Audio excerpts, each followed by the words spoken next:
Etika dan moral akan berlaku ketika manusia perut sudah kenyang.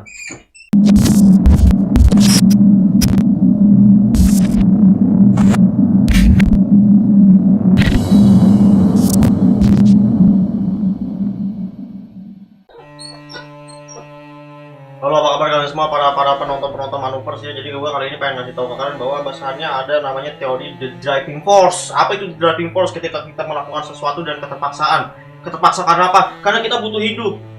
Karena kalau kita tidak melakukan ini, tidak melakukan apa yang kita lakukan ini, driving force ini, kita akan mengalami yang namanya dampak terhadap diri kita sendiri. Kita akan mengalami kerugian, bahkan kematian. Nah, driving force ini masuknya ke survival instinct. Karena kita dituntut untuk hidup. Kita sebagai makhluk hidup ya, nggak hanya manusia, kita sebagai makhluk hidup dituntut untuk bertahan hidup. Ada hormon-hormon di otak kita yang mengatur itu semua. Bahwasanya kita dituntut, hukum kita tuh untuk hidup, bertahan hidup. Karena kita mati, kita takut tentunya. Karena kenapa? Karena nggak enak. Kita butuh kepuasan untuk menyenangi diri kita. Dalam tubuh kita ini kita butuh yang namanya hasrat nafsu biologis kita. Nah, itulah kenapa gue sering membahas konten-konten ini berkaitan dengan kehidupan. Ya karena kita ini hidup, oke? Tapi jarang, banyak beberapa di luar sana orang yang hidup, ya memang wujudnya bentuknya hidup. Tapi menurut gue, dia tidak mengamalkan nilai-nilai kehidupan. Contohnya apa? Ya mereka nggak bergerak. Mereka malas, nggak ngapa-ngapain. Kayak batu, batu gerak nggak? Apakah batu makhluk hidup? Apakah benda-benda mati itu semua ada yang bergerak? Apakah mereka yang berotak ada yang nggak bergerak? Makhluk hidup bergerak kalau punya otak.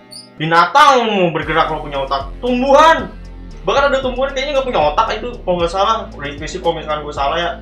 Tapi dia masih bisa bergerak sedikit lah tumbuhan. Tumbuhan karnivora yang makan serangga, dia bergerak loh. Dia butuh survival instinct juga. Tapi sekarang gue nggak tahu kenapa ada beberapa makhluk hidup, orang lah manusia, nggak pengen bertahan hidup gitu loh. Mereka malas-malesan, kayak mati aja, oke. I'm tired. It's okay to be tired. And if I die, it's okay. Karena gue gak bisa mampu bersaing, gue gak ya gak apa-apain, mati aja, gue di kelas tuh. Dia gak bisa bersaing dalam kehidupan, gak bisa bertahan hidup. Maka dari itu mereka menyerah, dan mereka mati. Apa maksudnya dia hidup? Ya, dia gak mau hidup juga, dia dipaksa tiba-tiba hidup. Oke, balik lagi ke driving force. Mulai driving force, gue pengen ngasih tahu driving force ini dengan teori hierarchy of Maslow. Nah, hierarchy of Maslow ini hierarki. Jadi ada 5 tuh. Ini dimana 5 poin ini poin-poin yang dimana manusia ini membutuhkan yang namanya survival instinct. Mereka akan melakukan sesuatu karena 5 poin ini. Apa aja? Kita bahas satu-satu, kita bedah satu-satu. Yang paling pertama, hierarchy of Maslow ini benar-benar paling dibutuhin. Benar-benar kalau misalnya nggak ada nomor 1 ini, manusia nggak bakal bisa hidup. Kan udah tahu tentu ya, kebutuhan biologis kita makan dan minum. Ya manusia kalau misalkan perlu lapar, apa yang terjadi? Kita kasih contoh tahun 98, inflasi. Banyak masyarakat yang nggak bisa makan karena ketidakseimbangan kekayaannya. Ya mereka terjadinya apa? Pemberontakan, merampas hak-hak kekayaan. Tapi ini kan jadi apa ya? Ini yang menarik nih. Itu artinya kita melanggar norma kan? Etika, moralitas tidak ada di situ ketika manusia perut lapar. Percuek. Yang penting gue mau hidup, gue mau makan dulu, habis itu gue boleh pikir damai deh. Jadi kan menurut gue nih ya, etika dan moral hanya berlaku ketika manusia perutnya udah kenyang. Kalau misalkan manusia perutnya udah kenyang, baru tuh etika dan moral berlaku. Tapi kalau perutnya lapar, dia bakal melakukan apapun, bahkan bisa merugikan manusia lainnya untuk kepentingan diri sendiri. Jadi menurutku kalau misalkan ada manusia-manusia yang mementingkan hidup orang lain dulu tanpa dirinya dulu, itu munafik, itu bullshit. Oke, mungkin ada beberapa orang kalian di luar sana yang ngomong, enggak, gue kayaknya mentingin diri sendiri. Gue kalau misalnya udah punya sosok yang gue sayangin, gue bakalan melindungi dia duluan, baru nyawa gue. Enggak. Oke, gue kasih tahu dulu, ada contoh nih. Ada pesawat Uruguay dulu, dia terbang. Di dalamnya itu ada penumpang-penumpang, ya ada beberapa profesinya olahragawan, lalu itu ada orang biasa, ada keluarga, lalu itu ada mahasiswa kedokteran. Setelah sekian lama pesawat itu terbang, pesawat itu jatuh di pegunungan Andes. Nah, ketika jatuh itu ada beberapa banyak yang selamat, nggak banyak sih, sedikit, gue nggak tahu sekian persen, tapi ada beberapa yang selamat dan pasti lebih banyak yang meninggal. Ada beberapa yang luka-luka juga, etis masih hidup. Dan ini maksudnya ke kanibal. Ya memang ada beberapa persediaan makanan sebelumnya pas lagi jatuh masih ada persediaan makanan, tapi kan persediaan makanan ini bisa habis. Lalu katanya kan itu kan ada mahasiswa kedokteran kan. Kata mahasiswa kedokterannya, kalau kita mau ingin survive, kita ingin mencari bantuan agar perut kita terpenuhi untuk tenaga buat mencari keselamatan, pertolongan, kita harus berbekal daging manusia yang udah meninggal. Nggak ada etika dan moral di situ. Dia udah menyemangkan sisi humanismenya. Yang penting kita survive. Bahkan di situ ada orang tua yang makan daging anaknya sendiri yang sudah meninggal. Damn man, itu mana manusianya? Nggak ada. Yang penting gue selamat dulu, baru tuh manusia lainnya baru gue peduliin.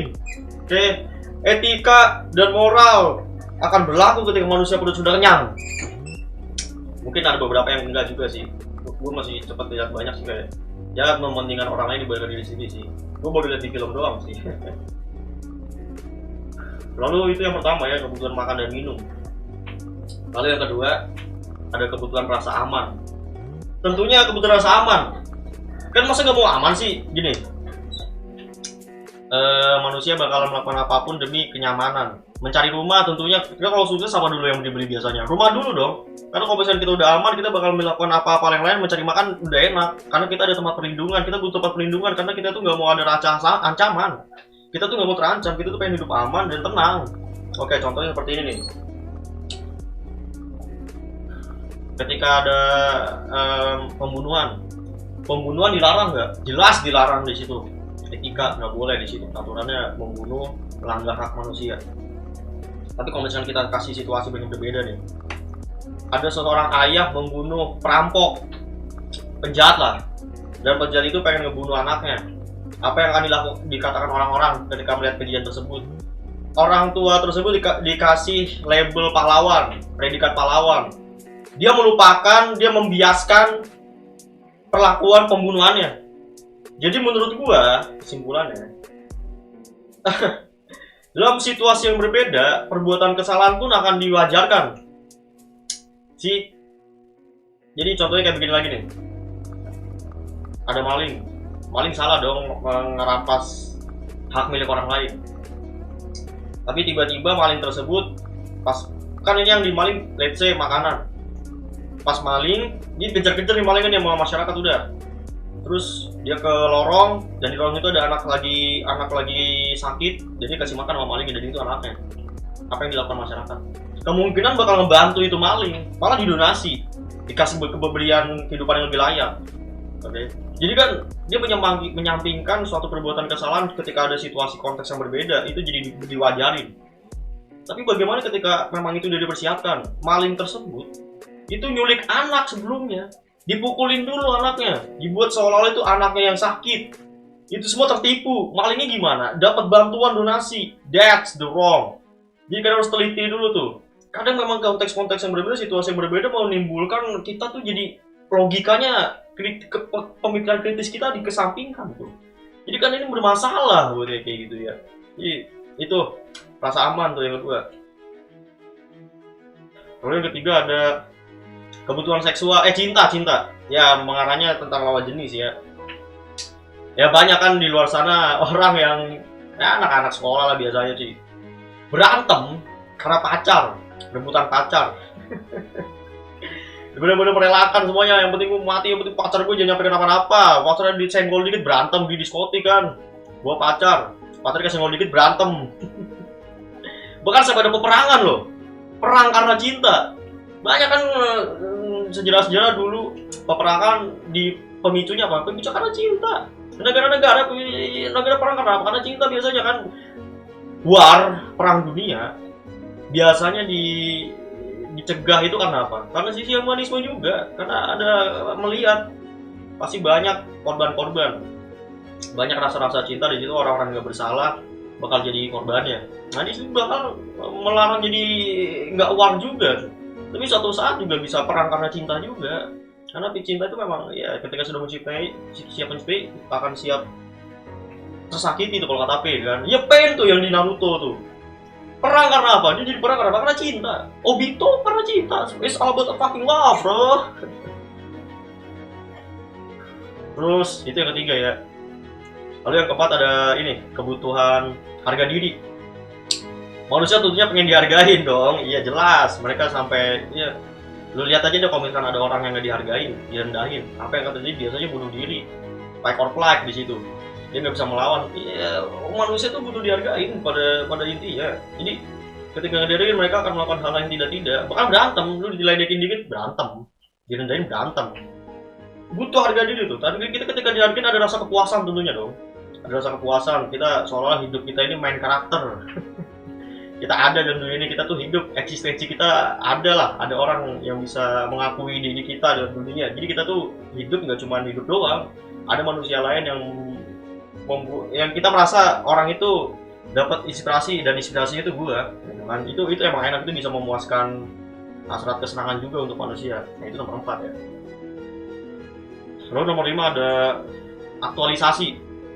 Biasanya ini tuh ketika manusia ingin melakukan sesuatu karena pengen mengekspresikan apa yang dia punya pikirkan. Aduh susah ngomongnya. Jadi dia kalau misalnya punya pemikiran nih, dia pengen menyampaikan pemikiran-pemikirannya itu lalu kita diekspresikan terhadap orang-orang banyak. Biasanya ya pengen cari pengikut lah, followers gitu kan. Jadi mereka tuh pengen memberikan impact terhadap kehidupan. Orang-orang pengen ngikutin apa yang dia pikirkan.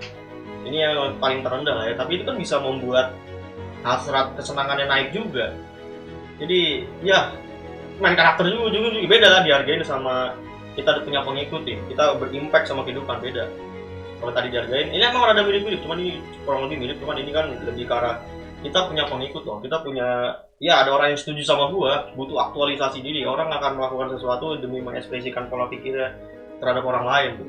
Nah itu yang terakhir ya. Dan ini hierarchy of Maslow ini sangat menarik sebenarnya kalau misalkan kita telah lagi lebih lanjut. Cuman yang sejauh ini yang gue pelajarin, gue hanya mempelajari poin-poinnya aja, yang dimana manusia ya akan melakukan sesuatu ketika ya kebutuhan 5 poin ini biasanya tidak terpenuhi.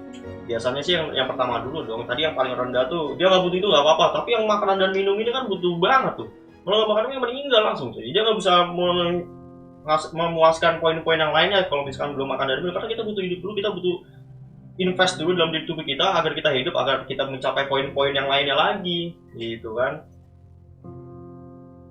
Tapi yang gue heran sekarang, dia makhluk hidup, manusia bahkan, tapi kenapa mereka tuh nggak mikir tuh. Dia kalau nggak kerja dia bakal makan apa, dia nggak makan, dia malah ngebrontak ntar kalau nggak makan, ganggu ituin orang lain. Tapi nggak apa-apa juga sih kan emang. Tapi ada beberapa orang bener-bener nggak apa, itu udah bener-bener nyerah dalam hidupnya tuh.